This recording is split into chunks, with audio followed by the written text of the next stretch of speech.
Social media ಇವತ್ತು ಎಷ್ಟು powerful ಆಗಿದೆ ಅಂತಂದ್ರೆ ನನ್ಗೊಂಥರ ಫಿಲಂ ನೋಡ್ದಂಗೆ ಆಗ್ತಾ ಇದೆ. ಯಾಕೆ ಅಂತಂದ್ರೆ ಈ ಒಂದು 4-5 ತಿಂಗಳಿಂದ KSRTC ಬಸ್ ಅಲ್ಲಿ ಯಾವುದೇ ರೀತಿಯ ತಂಬಾಕು ಅಡ್ವರ್ಟೈಸ್ಮೆಂಟ್ ಇರೋದು ನಮಗ ಅಸಹ್ಯ ಆಗ್ತಾ ಇದೆ ಅಂತ ಅನ್ಬಿಟ್ಟು ಇಷ್ಟು ದಿನ ನಮ್ಮ ಕರ್ನಾಟಕದ ಎಲ್ಲಾ ಯುವಕರು ಸೇರಿ ಮಾಡದಂತ ಹೋರಾಟಕ್ಕೆ ಜಯ ಸಿಕ್ಕಿದೆ. ನಿನ್ನೆ ಮೊನ್ನೆವರೆಗೂ ಕೂಡ ಸಾರಿಗೆ ಸಚಿವರಾದಂತ ರಾಮಲಿಂಗಾರೆಡ್ಡಿ ಅವರು ಸುಮಾರು BMTC ಒಂದಕ್ಕೆ 60 ಕೋಟಿ ಬರುತ್ತೆ. ಗುಟ್ಕಾನ ನಿಷೇಧ ಮಾಡ್ಬಿಡ್ಲಿ ನಮ್ಮ ದೇಶದಿಂದ.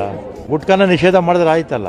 ಇಡೀ ಇಂಡಿಯಾದಲ್ಲೇ ತಂಬಾಕನ್ನ ಬ್ಯಾನ್ ಮಾಡ್ಲಿ, ನಮ್ಮ BMTC ಗೆ 60 ಕೋಟಿ ಆದಾಯ ಬರುತ್ತೆ, ನಾವೇನ್ ಮಾಡಕ್ಕಾಗತ್ತೆ ಅಂತ ಹೇಳಿದ್ರು. ಅವತ್ತು ರಾಮಲಿಂಗಾರೆಡ್ಡಿ ಸರ್ ಅವ್ರ ಮೇಲೆ ಒಂದ್ ಸ್ವಲ್ಪ ನನ್ಗೆ ಒಂಥರ ಬೇಜಾರ್ ಅನ್ಸಿತ್ತು. ಆದ್ರೆ ಇವತ್ತು ಅವ್ರಿಗೆ ಮನಸ್ಫೂರ್ತಿ ಥ್ಯಾಂಕ್ಸ್ ನ ಹೇಳ್ಕೊತೀನಿ. ಯಾಕೆ ಅಂತಂದ್ರೆ ಕರ್ನಾಟಕದ 4 ಸಾರಿಗೆ ಬಸ್ ಗಳಲ್ಲೂ ಕೂಡ ಈ ತರದ್ದು ತಂಬಾಕು ಅಡ್ವರ್ಟೈಸ್ಮೆಂಟ್ ಗಳಿದೆಯೋ ಅದು, ಅದ್ರ ಜೊತೆಗೆ ಬಸ್ ನಿಲ್ದಾಣದ ಸುತ್ತಮುತ್ತ ಯಾವ್ದಾದ್ರು ತಂಬಾಕು advertisement, direct or indirect advertisement ಈ ತಂಬಾಕು ಪದಾರ್ಥಗಳದ್ದು ಯಾವ್ದು ಕೂಡ ಇರಬಾರ್ದು ಅಂತ ಅನ್ಬಿಟ್ಟು ಆದೇಶ ಮಾಡಿದ್ದಾರೆ. ಇಷ್ಟು ದಿನ ಕರ್ನಾಟಕದಲ್ಲಿ ನಮ್ಮ ಯುವಕರು ಮಾಡಿದಂತ ಈ ಒಂದು ಹೋರಾಟನ ಇಡೀ ದೇಶ ಫುಲ್ ಹೋಗ್ಲಿದ್ದಾರೆ. ಇದ್ರೆ ಕರ್ನಾಟಕದ ಹುಡುಗರ ತರ ಇರಬೇಕು, ಎಷ್ಟು ಚೆನ್ನಾಗಿ ಅಪೋಸ್ ಮಾಡ್ತಾ ಇದಾರೆ ನೋಡಿ ಈ ಒಂದು ತಂಬಾಕು ವಿರುದ್ಧ ಅಂತ ಹೇಳ್ತಾ ಇದ್ರು. ಅಂತೂ ಇಂತ ನಮ್ಮೆಲ್ಲರ ಹೋರಾಟಕ್ಕೂ ಕೂಡ ಜಯ ಸಿಕ್ಕಿದೆ. ಇವತ್ತು ಸೋಷಿಯಲ್ ಮೀಡಿಯಾ ಕಾಲ, ಇಲ್ಲಿ ಆಗಲ್ಲ ಅಂತ ಕೂತ್ಕೊಳ್ಳೋದು ಏನೂ ಇಲ್ಲ. ನಮ್ಗೆ ಏನಾದ್ರೂ ಒಂದು ಪ್ರಾಬ್ಲಮ್ ಆಯ್ತು ಅಂತಂದ್ರೆ ಸೋಷಿಯಲ್ ಮೀಡಿಯಾದಲ್ಲಿ ಪೋಸ್ಟ್ ಮಾಡೋದ್ರ ಮುಖಾಂತರ ಕೂಡ ನಾವ್ ಈ ಸೋಷಿಯಲ್ ಚೇಂಜಸ್ ಅನ್ನ ತರಬಹುದು ಅನ್ನೋದನ್ನ ಈ ವಿಚಾರದಲ್ಲೂ ಕೂಡ ತಿಳ್ಕೊಬಹುದಾಗಿರುತ್ತೆ. ಯಾರ್ಯಾರು ಈ ಒಂದು ಹೋರಾಟಕ್ಕೆ ಬೆಂಬಲ ಕೊಟ್ಟಿದ್ರು ಅವರೆಲ್ಲರಿಗೂ ಕೂಡ